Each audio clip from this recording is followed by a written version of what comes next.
welcome. It has been so long. This has yet to be a daily dose. And yet here we are, once again, with your daily dose of tea. That was the little furball saying hi, poking his tail across. The light might be fun. I might turn that on real quick. Yeah.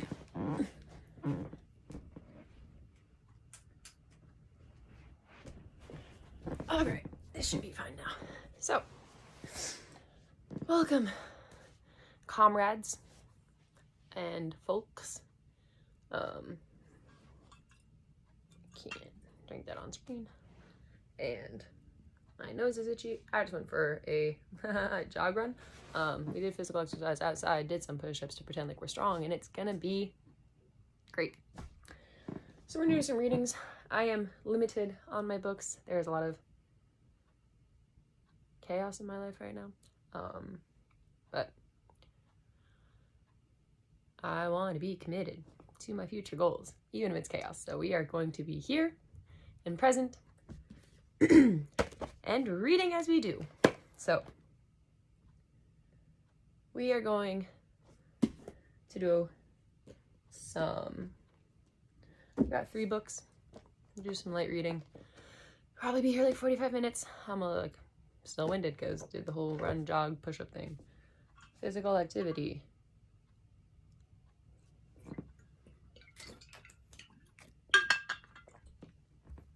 I need water. So, is there anything else I can think of talking about that could be fun? Oh, hopefully I will start having a podcast stream. We're not quite sure how we're going to do it with my partner. Where we will record our conversations. Essentially, we'll talk about politics, we'll talk about books, we'll talk about organizing, we'll talk about socialism, we'll talk about the weather and climate change and all those big scary topics that everyone's really scared to talk about because we need to talk about them because we need to do something about them or we'll die. But it's fine. The world is still spinning, so they claim. The world is still spinning, and we can change it collectively. Humanity is always progressing and changing. It is inhumane to be this stagnant for this many hundreds of years. Capitalism is inhumane. Duh. Anyways, speaking of, we will get to that in our second book, America's Deadliest Export, Democracy, which also ties in hand quite nicely with capitalism. Weird. Because capitalism isn't voted upon. It's not very democratic. I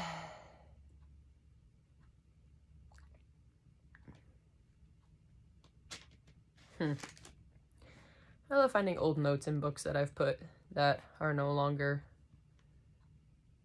tenable. Anyways, so we are going to read Heaven in Disorder by Slavoj Zizek. He is a extremely intelligent human being. I really enjoy his analysis and critical thinking. Alright, that was too cute. The furball just got himself comfy, and that was a lot of fun.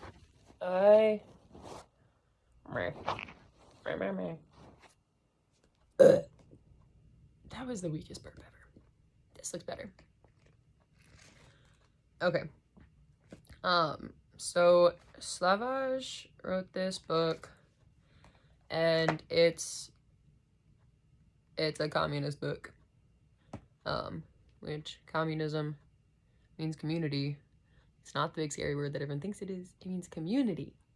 It means the workers own the production. That means if you're a carpenter, your boss doesn't pay you an hourly wage. He pays you how much it costs to build the thing you make.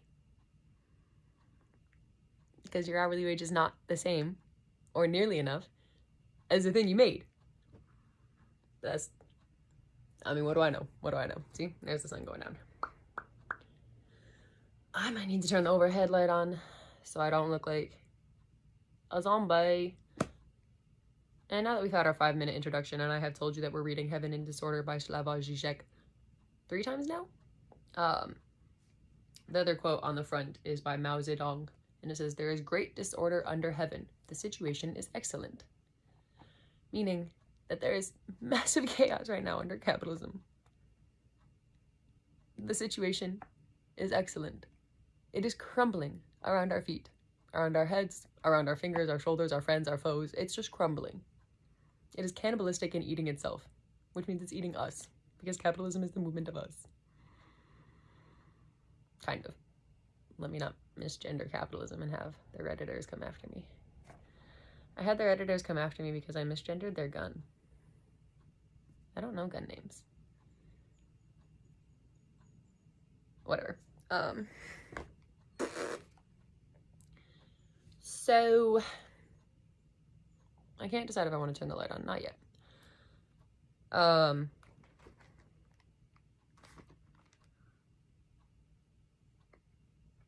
gonna go back. I've been reading this on my own for a minute, so we're gonna start at chapter 18. Because I had just started that one. So I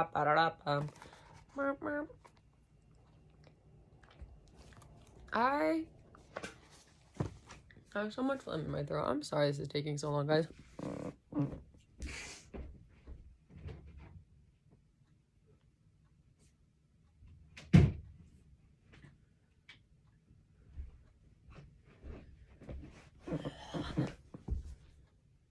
Yeah, that'll work. I went ahead and turned the lights on because it is the sun. It is the sun going down? Yeah, it's sun time. But evening time. My cat is staring at me like I'm psycho. It's fine.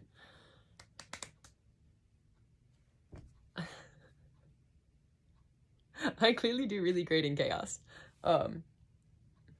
So all that aside, let's start reading, because this is what we do on our Daily Dose of D. We read together.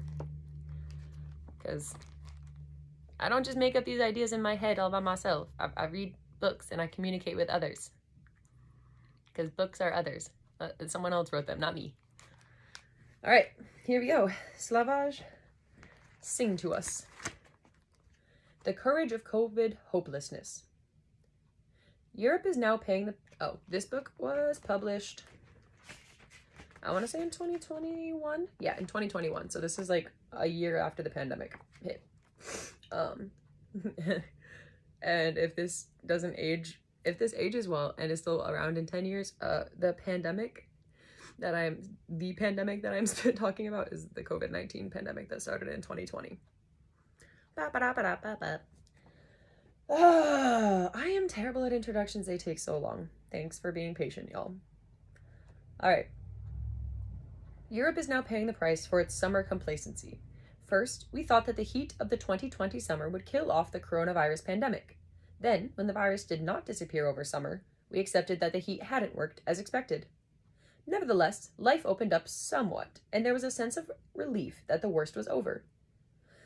Now, in the fall of 2020, when the virus is returning with a vengeance, we can see that the summer heat did in fact do what it was expected to do. It may not have killed the virus, but it clearly did diminish its transmission. Our summer was a brief moment of hope in which we all somehow believed the worst was over. Everywhere one could hear warnings about how we should prepare for the second wave, but these were mostly not acted upon. The logic of fetishist disavowal, I know very well, but I don't really believe it, again asserted itself with full force, and now we are surprised that what we expected to happen effectively happened. And another excuse is now falling apart.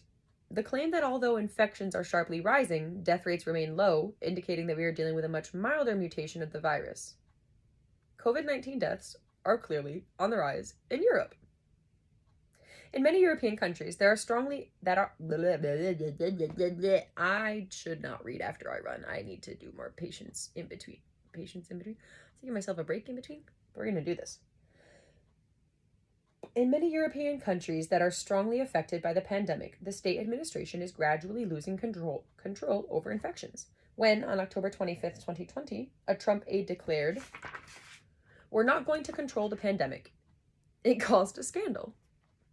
When pressed to explain why the pandemic could not be reined in, White House Chief of Staff Mark Meadows said, quote, because it is a contagious virus just like the flu, end quote, explaining that the government was focused on getting effective therapeutics and vaccines to market.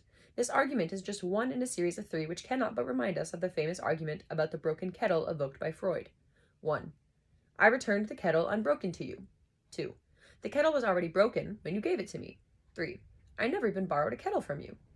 The version adopted by Trump's White House is, as Paul Krugman has shown, 1. COVID is a disease that seriously affects only a small number of people. Doctors exaggerate it all to get more money. 2. COVID is serious, but we, the administration, are doing a top job. 3. It is an infection that just spread, so there's nothing that can really be done to control it. Many European countries are now doing the same as their health systems approach collapse. Until now, the practice was that if a medical worker came into close contact with an infected person, they had to go into quarantine. Now, medical workers are obliged to go on working till they show visible signs of illness. Although this measure is justified by the lack of medical personnel, it opens up the way for the virus to spread freely in hospitals, which are already hotspots of infection. And some states, like Belgium and the Czech Republic, have now gone even further, so that even if a medical worker tests positive, they are obliged to go on working till the infection gets so strong that they approach collapse.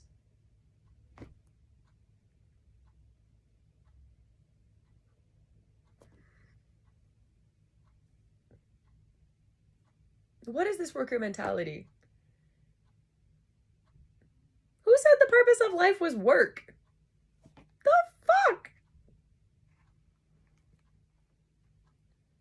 In Berlin, Belgium, the Czech Republic, and Slovenia, those experiencing symptoms of COVID-19 were recently told not to even call their doctor unless their situation became very serious. These states also abandoned tracing cases, instructing individuals who developed symptoms to try to remember who they were with and inform them to behave carefully. In short, states are capitulating to the virus. It means they're giving in, I think. I like that word, capitulating. Let's find out what it means together. From the cradle to the grave, we are not getting paid. Forever, always, summer dog days. Capitulate.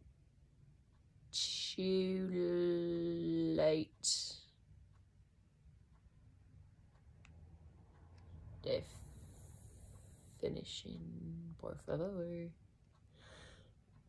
Cease to resist an opponent or an unwelcome demand. Surrender. So, in short, states are surrendering to the virus, which is what we did. We just were like, we can't do anything about it. We're just going to let 1 million people die in America. 1 million people. Because our government let itself be bought by corporations, by the pharmaceutical corporations, by the by the corporations who run America. Because it's not our government. It's the corporations who pay our government who run America. They killed 1 million people just with COVID. That doesn't even count how many they kill just through working. Through, extremely unhealthy work practices. Work malpractice? I don't fucking know what you call it anymore, but... that's fun.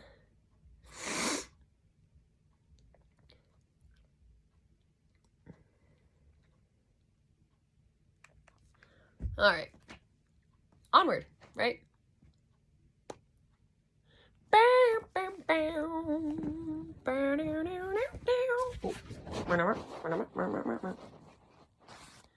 It's gonna be the weirdest video ever. It's fine. Throughout the last summer, it became popular to argue that lockdowns and quarantines were a medicine worse than the illness itself, that they caused more damage, not only economically, which should be the least fucking concern, but even with regard to health. As if that was the second concern. About the physical state of your body is less of a concern than capitalism. I'm sorry, but the purpose of life is to live. The fact that you are alive is the purpose of your life. The purpose of your life is not to work.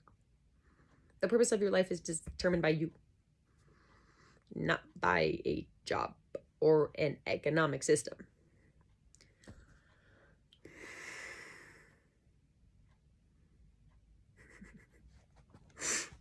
I like that he said that because it became popular to argue that lockdowns and quarantines were worse than the illness itself because it would kill the economy. It killed 1 million people. That kills the economy. Who runs the economy? People. If you kill the people, the economy collapses. Now we see a recession. Not because of the quarantining of COVID, but because of all the deaths from COVID. We lost all of those worker bodies, and that's all capitalism cares about. And so now, that's why they're on this Roe v. Wade and non-abortion shit, because they need to replace all of the workers that they killed.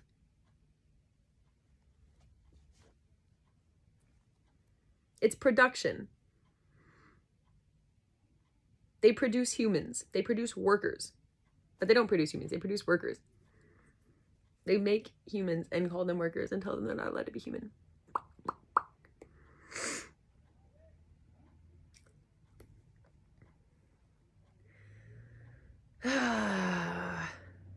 But even with regard to health, because they did at least care about the health a little bit, maybe, i.e. the knock-on effects of neglecting cancer and other illnesses.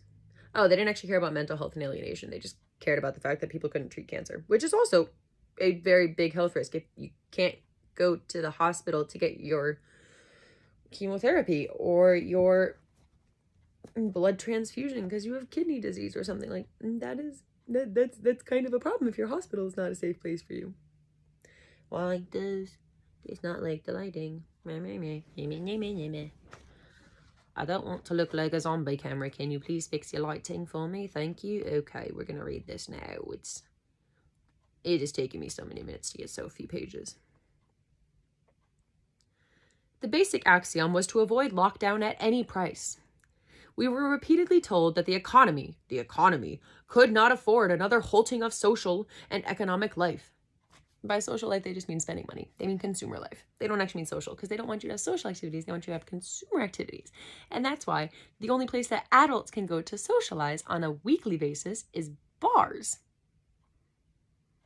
Where else do they go? You go to drink. There's nowhere else social.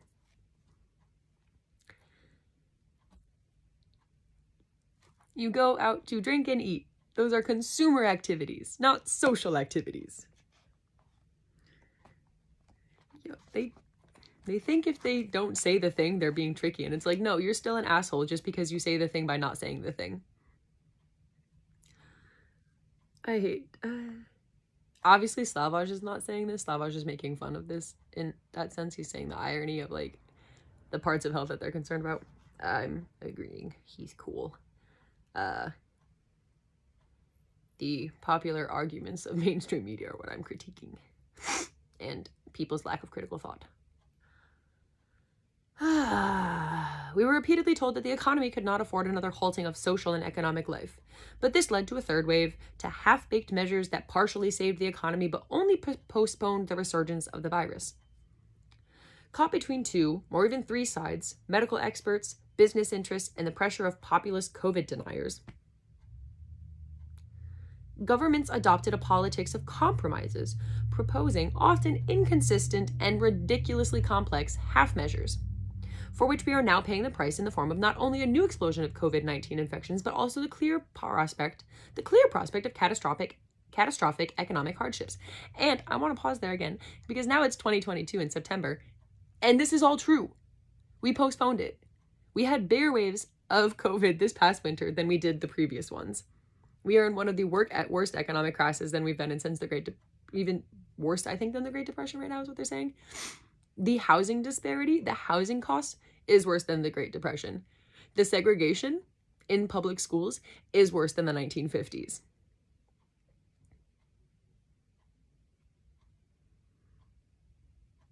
We are in the 6-month, 1-year massive decline of the recession. It's happening right now.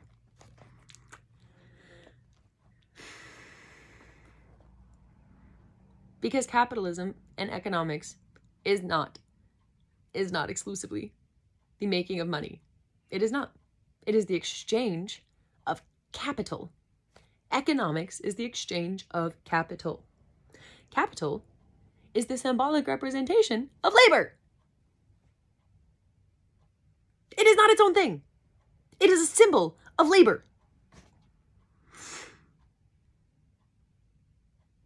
That is the part that blows my mind, when people who when our blue collar workers and our laborers and our workers and everyone else who has a job in America or a job in the States or a job anywhere, you are the worker.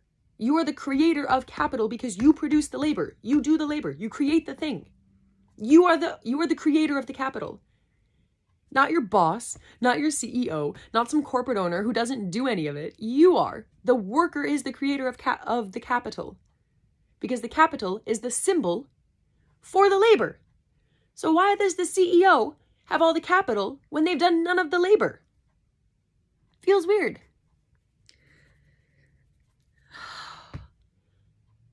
And people think they get paid well. No, did you get paid how much it cost to build that? No, okay. Your boss robbed you. And now we're in a recession and no one can afford housing. 60%, I've probably said this before, 60% of all of the homeless population that are currently in shelters right now in New York City have full-time jobs. Full-time, 40-hour plus weeks. Homeless. I just moved out because couldn't afford it. And I had a job too. I think rents rose 60% just this summer alone from like July to September. 60% increases on rent. And we'd already seen 80 to 120% rent increases in the year prior. You're not allowed to live anywhere.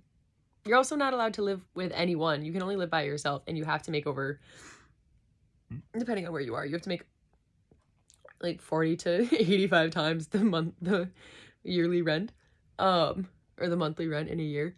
And oh, and you can't have pets. So you just have to and half of them don't have kitchens or fridges. I've seen so many apartments where they're like, this is not for someone who cooks. What do you mean? You think I just eat out all the time? Who has that money? Who has 80 times the rent? We're just gonna even be casual and just say, oh, a 1-bedroom was $2,000, and that's not it. A 1-bedroom is probably close to $2,500, and that's just in Jersey City, not even in Brooklyn. Long story short,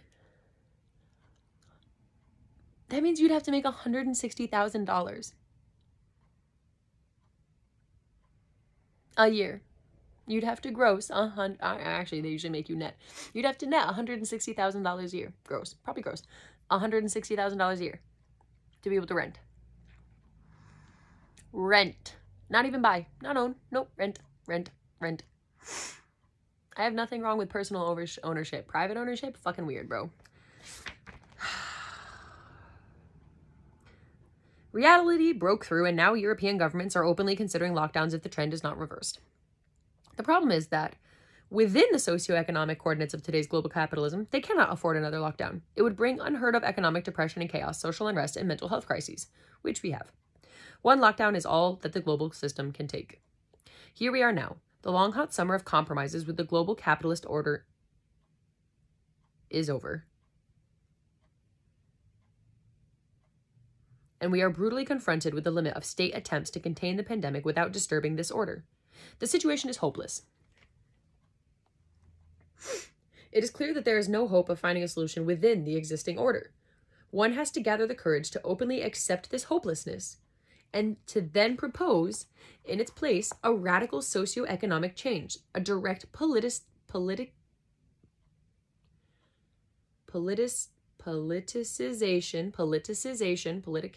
that's not it, politicization, a direct politicization, socialization of the economy, with a much stronger role for the state and, simultaneously, much greater transparency of state apparatuses within civil society. That means the public should know what the government is doing. Shouldn't be a surprise that we did this. The fuck?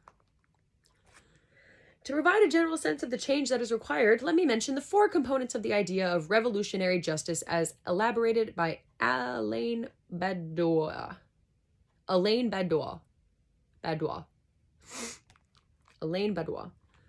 Voluntarism, the belief that we can move mountains, ignoring objective laws and obstacles. Terror, a ruthless will to crush the enemy. Egalitarian justice, with no regard for the complex circumstances which allegedly compel us to proceed gradually. And last but not least, trust in the people. The mere mention that this idea might have relevance for our pandemic predicament cannot but trigger horror or laughter.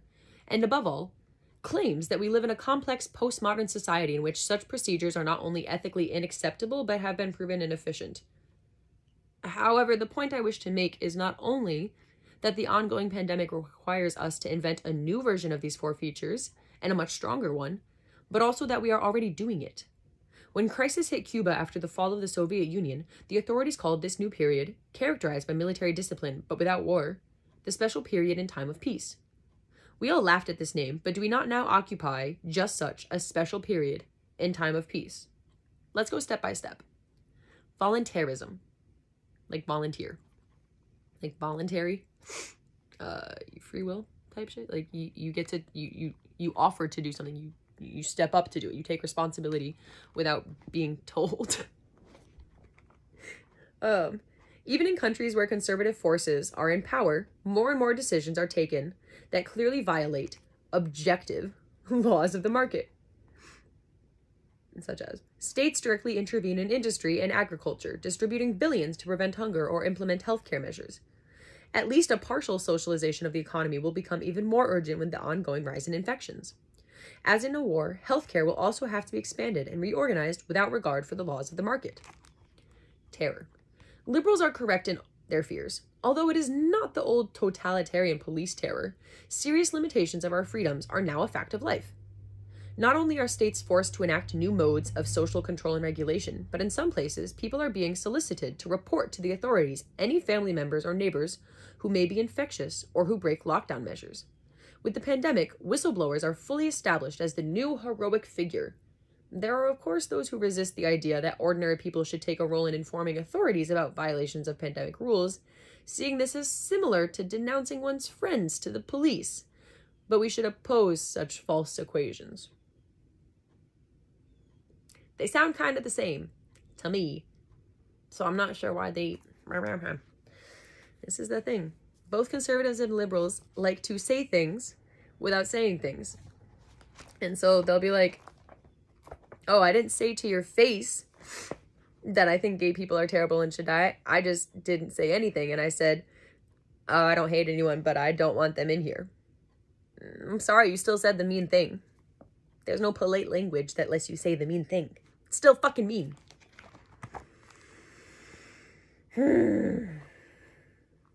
You shouldn't denounce your friends. Where's your solidarity? Where's your fucking solidarity? Cowards. If you snitch, you're a coward. You're a coward. Snitch the police, the pigs. They're not there to help you. Egalitarian justice. It is commonly accepted that the eventual vaccine should be accessible to everybody, and that no part of the world population should be sacrificed to the virus, except for the US sacrificed 1 million people, just in their own. They didn't count the amount that they sacrificed outside of the country because they withheld vaccines from the very countries that they tested them, and other ones, because we're just assholes. The cure is either global or inefficient. Can it be done? As Immanuel Kant wrote apropos duty, du kannst denn du sollst. You can because you ought to. Of course, there will be a lot of cheating going on, but this should be treated as the crime that it is and met with severe punishment. States that try to control the vaccine at the expense of others should be treated as rogue states. Trust in the people. Trust in the people. We all know that most of the measures against the pandemic only work if people follow the recommendations. State control cannot do all the work here. Most of the measures that the state imposes only work if people follow them. State control cannot do all the work. Remember that. The appeal to compassion is not enough. People should be informed about the dangers and also made adequately scared so that they actually follow regulations. Further, people should be incited to self-organize in local communities to help those in need. And of course, people should not fully trust their state institutions. These institutions themselves should feel the terrorist pressure of the people who have the right and duty to treat members of these institutions as suspect. Resistance to these measures will persist from all sides, but it is just that, resistance against what science is telling us. This is why most of the resistance comes from the populist new right. There is no space for compromises here. We already spent the precious summer interlude in search of such compromises, and we clearly lost that battle. Now it's time to act ruthlessly. In short, as I claimed months ago, we need in Europe a version of something that cannot but be called wartime communism. An all-European state of emergency with strict discipline and the subordination of the economy to coping with all of our ills, not only the pandemic. As for the other ills that are awaiting us, here is a report from our media on October 27th, 2020. This is about 2 years ago. Scientists have found evidence that frozen methane deposits in the Arctic Ocean, known as the sleeping giants of the carbon cycle, have started to be released over a large area of the continental slope off the East Siberian coast, the Guardian can reveal. High levels of the potent greenhouse gas have been detected down to a depth of 350 meters in the Laptev Sea near Russia, prompting concern among researchers that a new climate feedback loop may have been triggered and that could accelerate the pace of global heating. Does this mean that we should resign ourselves to such a wartime communism with no end in sight and forget the social freedoms we are used to? Even if we ignore the fact that these freedoms were actually much more limited than many make out, the paradox is that only by way of passing through the 0 point of wartime communism can we keep the space open for the new freedoms to come. If we stick to our old way of life, we will surely end up in a new barbarism. Only if we admit that the situation, if we remain within the existing global order,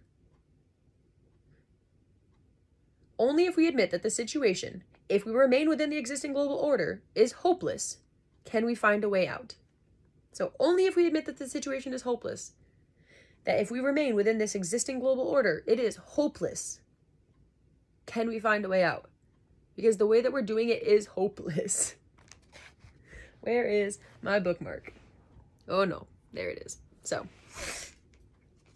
I highly recommend this book. That was just one chapter. He is brilliant. Watch his YouTube videos.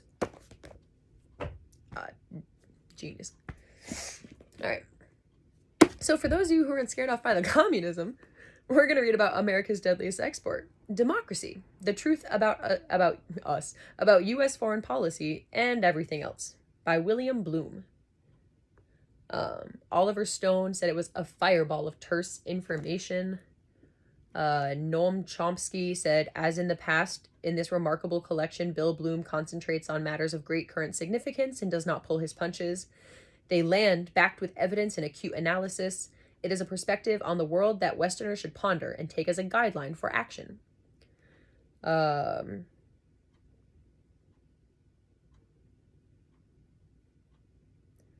Counterfire said, if you only read one book about global politics this year, make it this one.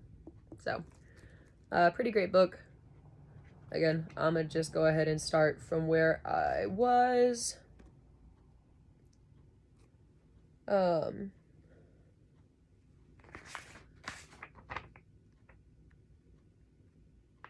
Okay. I might actually go back a little bit.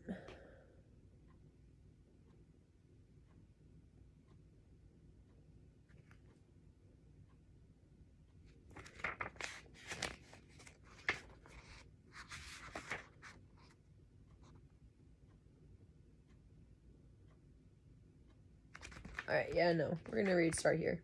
Okay,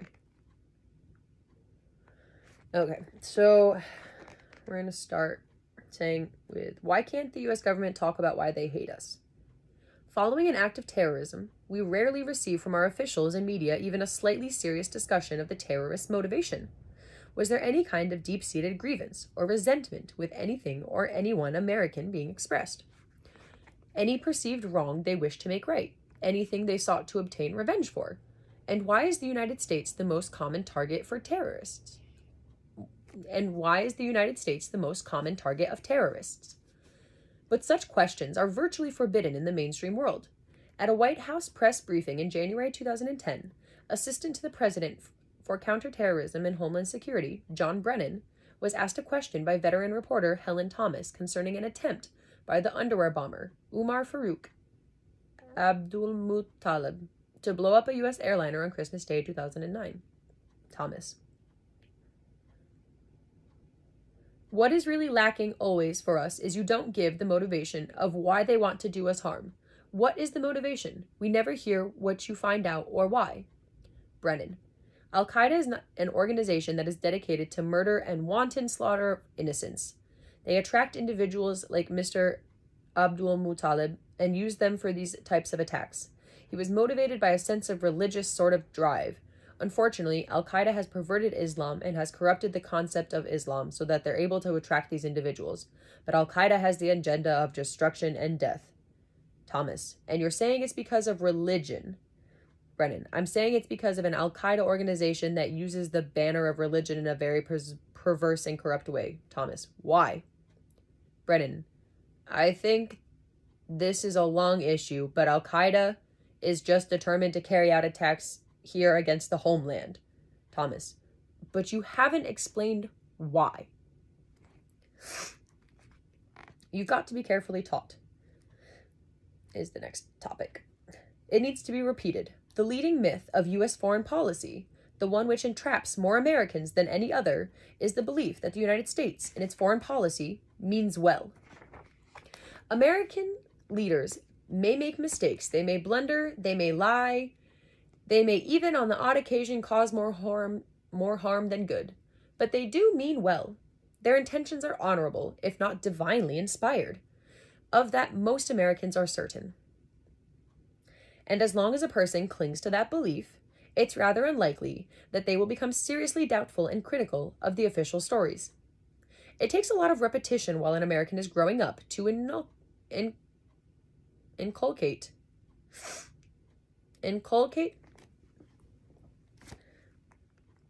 I like learning new words. This is fun today.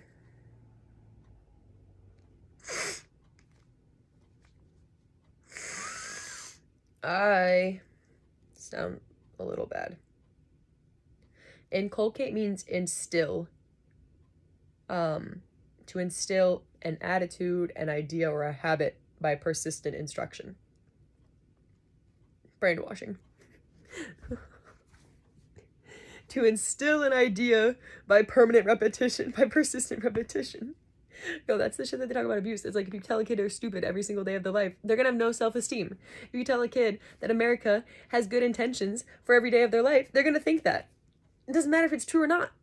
You could tell a kid that the sky... You could tell You could tell a kid that the sky was yellow every day, and they would think that the color of the sky was yellow. They'd think that what that was called. It's a poor example, but whatever. If you think of religion, if you tell someone every single day that God is real, that they have a daddy in the sky, they're gonna believe it. Tight. You can make people believe a lot of things. It takes a lot of repetition while an American is growing up to inculcate this message into their young consciousness, and lots more repetition later on. The education of an American true believer is ongoing, continuous. School books, comic books, church sermons, Hollywood films, all forms of media, all the time, hardened into historical concrete. Here is Michael Mullen, chairman of the Joint Chiefs of Staff, the highest military officer in the United States, writing in the Washington Post in 2009. We in the U.S. military are likewise held to a high standard. Like the early Romans, we are expected to do the right thing, and when we don't, to make it right again. And it's why each civilian casualty for which we are even remotely responsible sets back our efforts to gain the confidence of the Afghan people months, if not years. It doesn't matter how hard we try to avoid hurting the innocent, and we do try very hard. It doesn't matter how proportional the force we deploy, how precisely we strike. It doesn't even matter if the enemy hides behind civilians. What matters are the death and destruction that result and the expectation that we could have avoided it. Lose the people's trusts, and we lose the war. I see this sort of trust being fostered by our troops all over the world. They are building schools, roads, wells, hospitals, and power stations. They work every day to build the sort of infrastructure that enables local governments to stand on their own. But mostly, even when they are going after the enemy, they are building friendships, they are building trust, and they are doing it in superb fashion. How many young service members have heard such a talk from Mullen or other officers? How many of them have not been impressed, even choked up? How many Americans reading or hearing such stirring words have not had a lifetime of reinforced once again? How many could even imagine that Admiral Mullen is spouting a bunch of crap? The great majority of Americans will swallow it. When Mullen declares, what matters are the death and destruction that result and the expectation that we could have avoided it, he's implying that there was no way to avoid it. But of course it could have been easily avoided by simply not dropping any bombs on the Afghan people.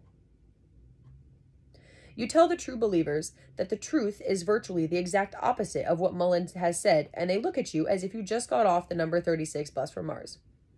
Bill Clinton bombed Yugoslavia for 78 days and nights in a row. His military and political policies destroyed one of the most progressive countries in Europe, and he called it humanitarian intervention. It's still regarded by almost all Americans, including many, if not most, progressives, as just that. Propaganda is to a democracy what violence is to a dictatorship.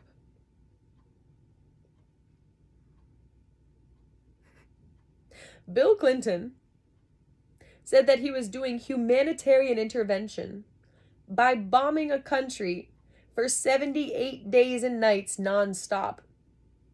That's 2.5 months. Every day, every night, all the time. Holy fuck. That's humanitarian. How many people did he kill? Someone wants to talk about the correct way to do things. I'm sorry. Our leaders are murderers. I don't care. I don't care about their law and their rules about passing on the right. We shouldn't have cars. We should have trains. Why is there no infrastructure? Why are we alienated and isolated so they can control us and you have no opportunities?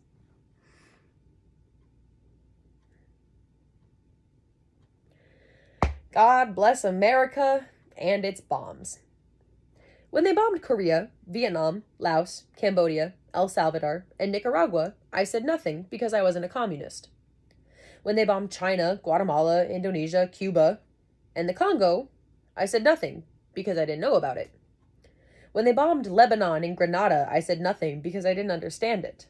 When they bombed Panama, I said nothing because I wasn't a drug dealer. When they bombed Iraq, Afghanistan, Pakistan, Somalia, and Yemen, I said nothing because I wasn't a terrorist. When they bombed Yugoslavia and Libya for humanitarian reasons, I said nothing because it sounded so honorable.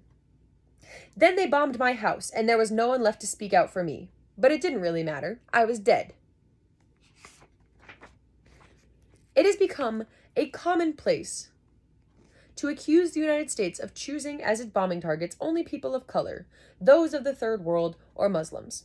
But it must be remembered that one of the most sustained and ferocious American bombing campaigns of modern times, 78 consecutive days, was carried out against the people of the former Yugoslavia, white European Christians. The United States is an equal opportunity bomber. The only qualifications for a country to become a target are A, it poses an obstacle, could be anything, to a particular desire of the American people. B, it is virtually defenseless against aerial attack. And C, it does not possess nuclear weapons. We only attack people who can't attack back. Basically. Bomb. Kill. Can't just say attack. Murder. Murder. Mass murder, actually. Can we just call them mass murders? Because that's really what it is. The US government and the pharmaceutical companies mass murdered over 1 million people with COVID because of the way that they distributed and withheld the vaccines and with the way that they let the media go off on them. The lack of infrastructure mass murdered over 1 million Americans. We bombed white European Christians for 78 days, for 2.5 months, over 2.5 months, over 2.5 months. Because they started getting socialist a little bit. They started deconstructing capitalism and actually returning capital to the laborer instead of to the fucking thief who steals it and names himself CEO. You're not rich if you steal from other people. You're an asshole and immoral. Man, I don't even fucking care about you. You're just an asshole. Fuck you. I don't even care if it's moral, because morality is too much Jesus shit, and I'm not there with it.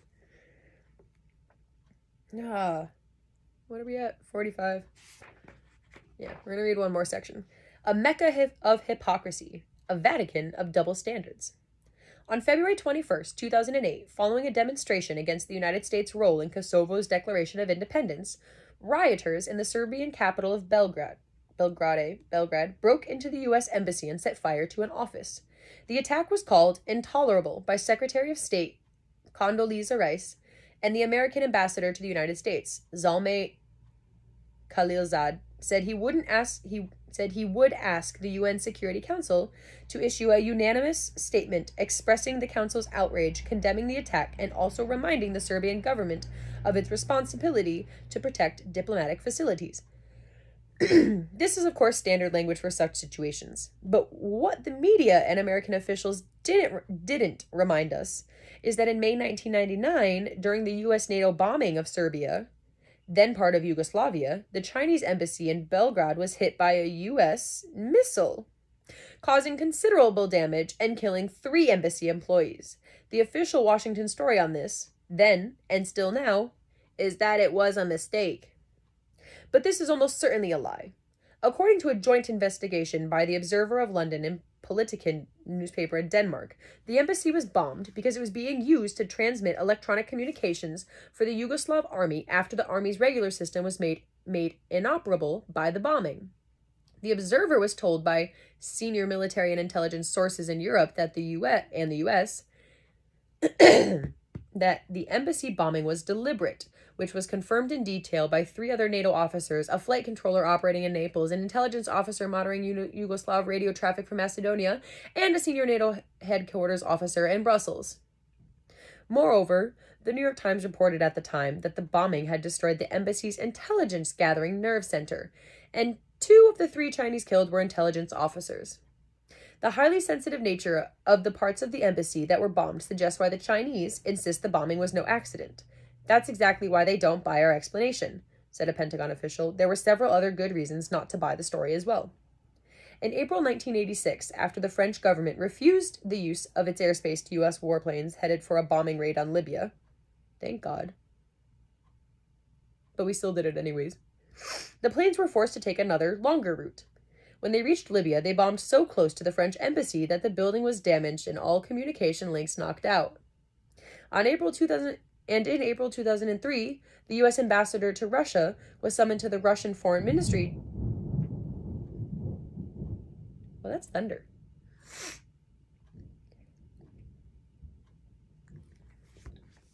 I'll be right back.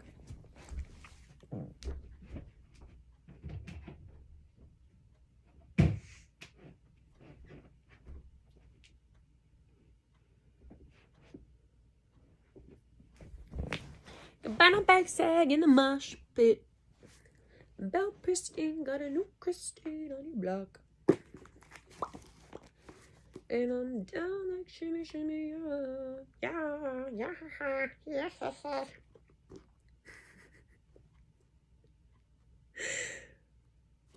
I really hope someone likes this.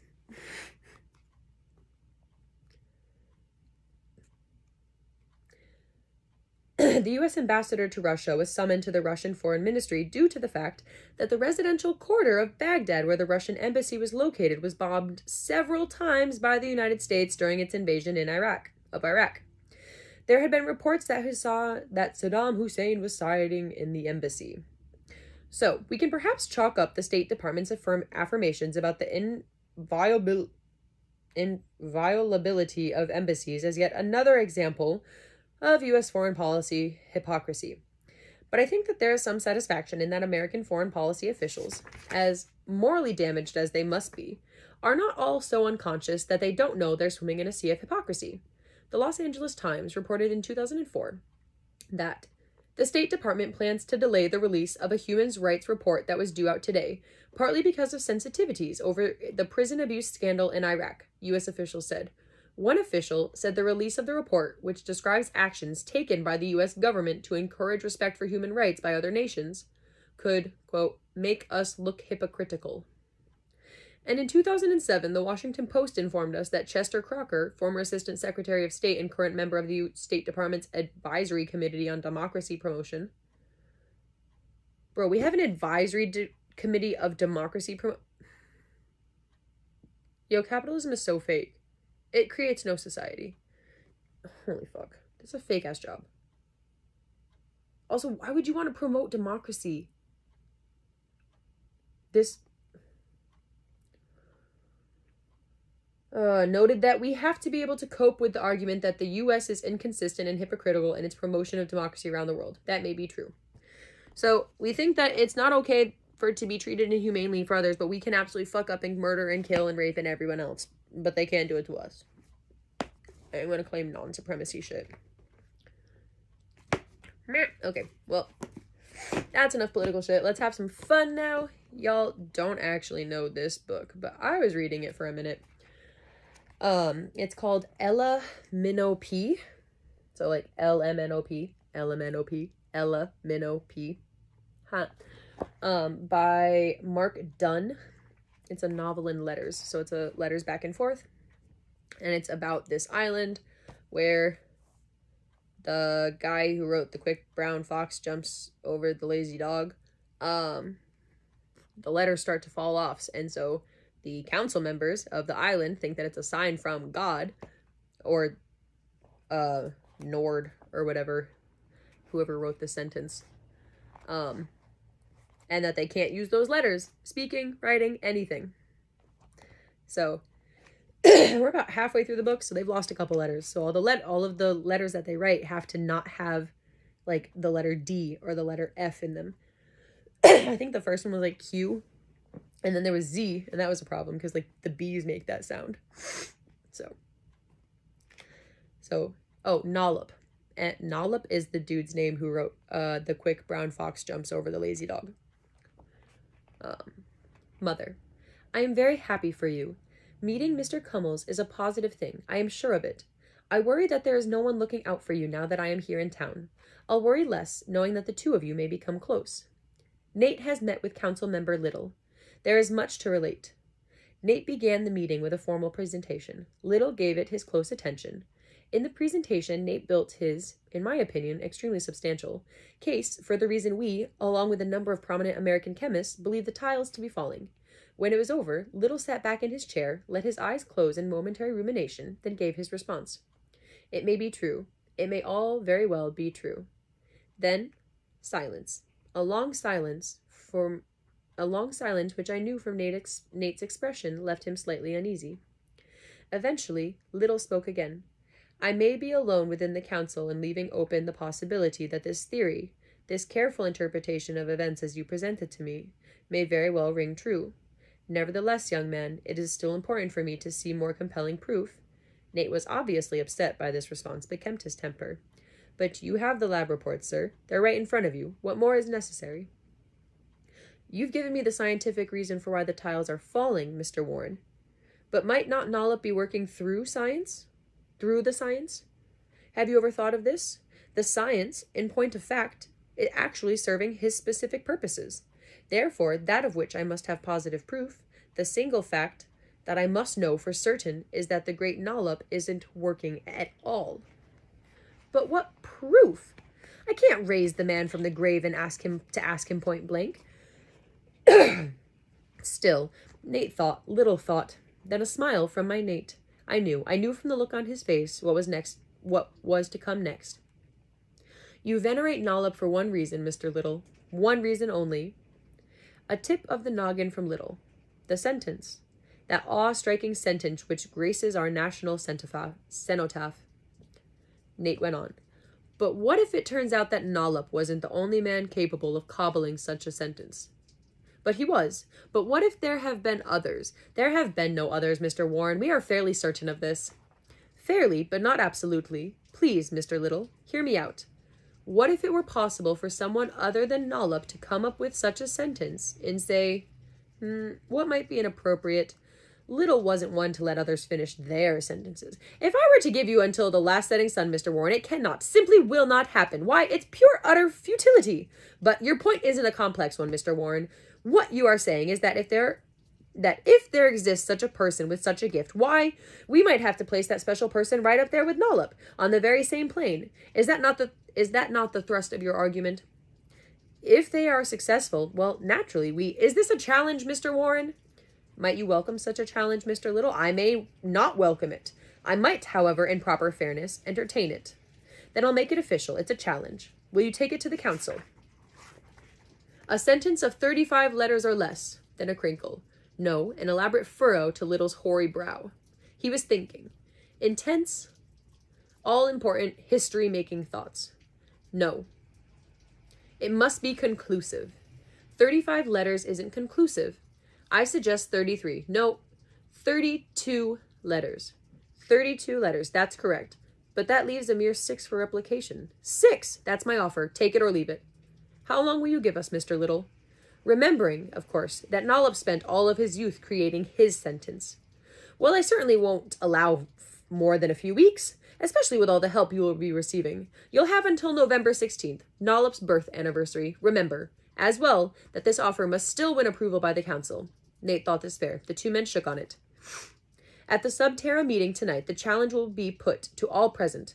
We hope to relay it throughout the nation. Please cast it about the village on our behalf. We will cross our fingers that the council approves. We'll know nothing until after the council session tomorrow morning. With this most encouraging news, I'll close, but not without saying farewell to my favorite breakfast cereal. You will, of course, remember to throw out the special K. Yes, Mother? I love you. Cassie. So the letters missing currently are the letter D, G, H, Q, and Z. So it's the wick brown fox umps over the leg.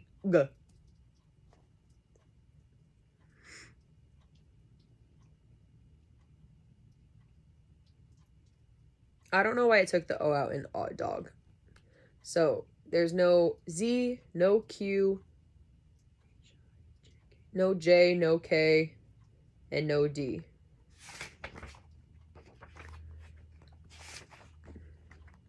I'm gonna read one or two more letters. So, still in Nollopton. That's the name of the town.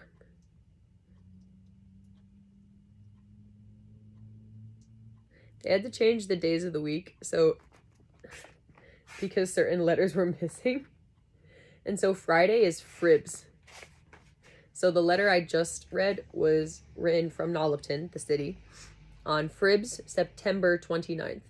Fribs means Friday.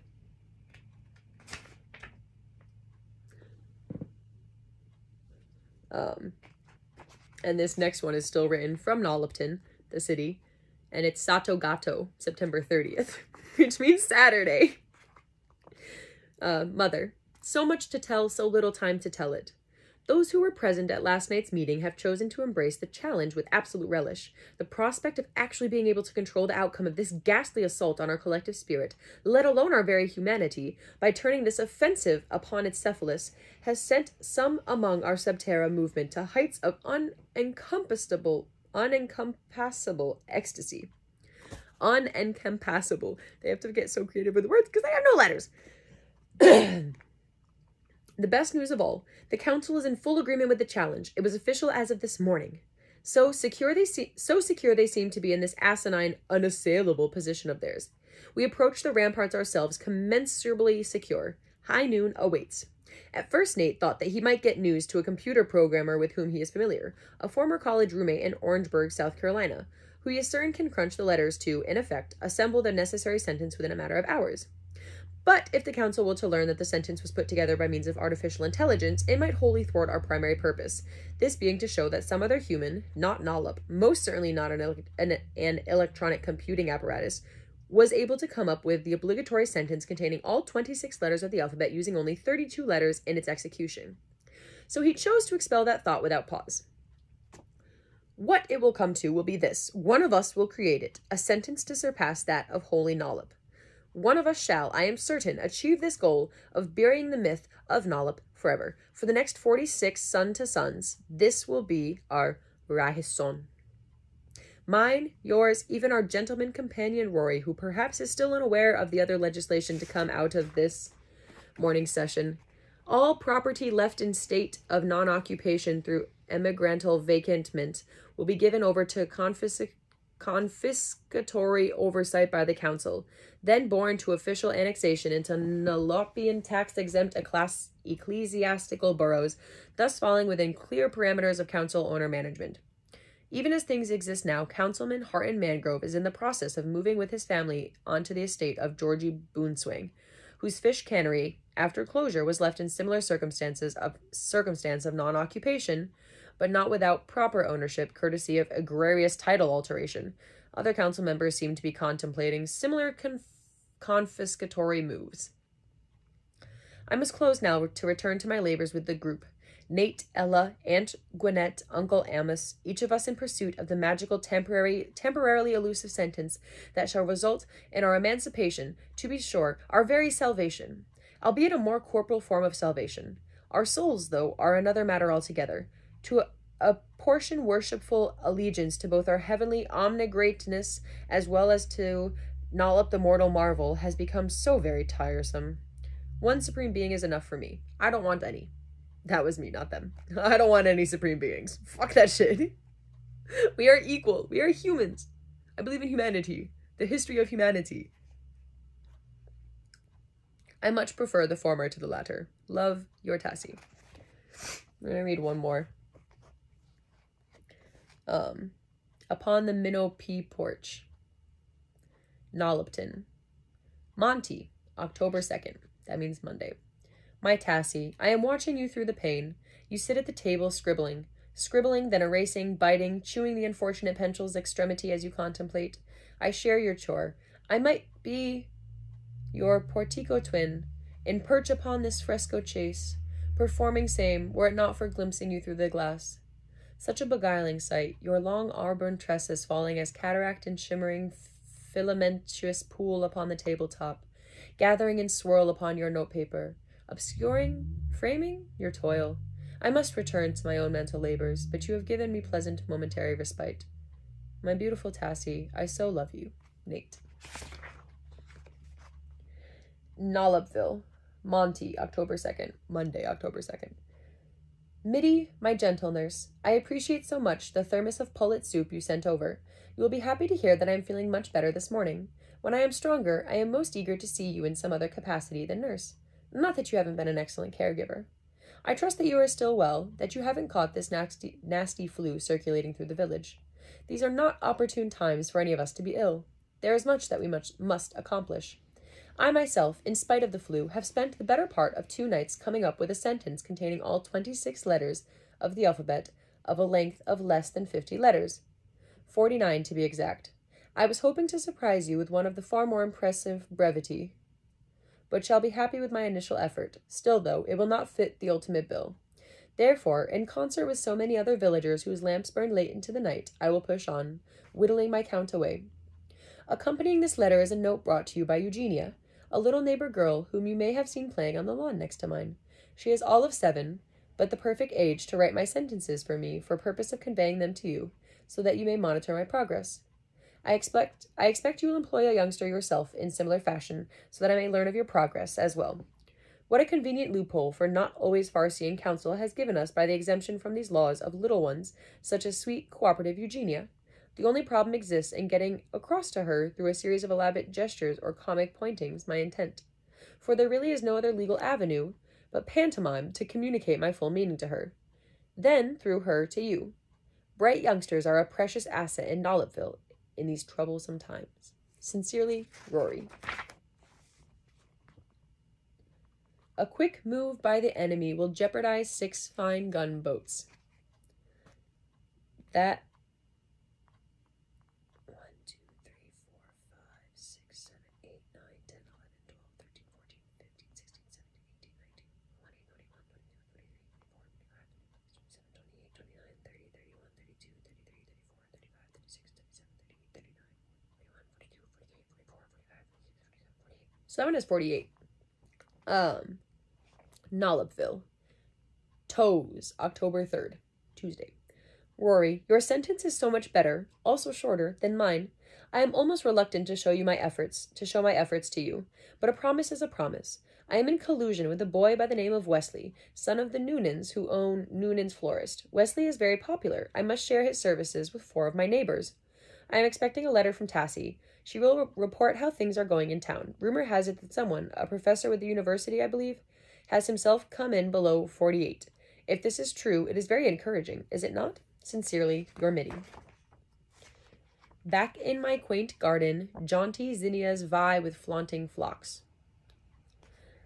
1, 2, 3, 4, 5, 6, 7, 8, 9, 10, 11, 12, 13, 14, 15, 16, 17, 18, 19, 20, 21, 22, 23, 24, 25, 26, 27, 28, 29, 30, 31, 32, 33, 34, 35, 36, 37, 38, 39, 40, 41, 42, 43, 44, 45, 46, 47, 48, 49, 50, 1, 2, 3, 4, 54.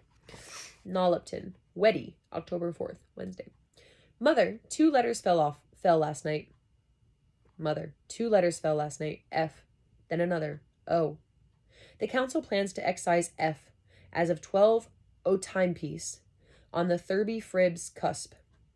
I assume they will also instruct us now to shave consumption of the letter O by 50%.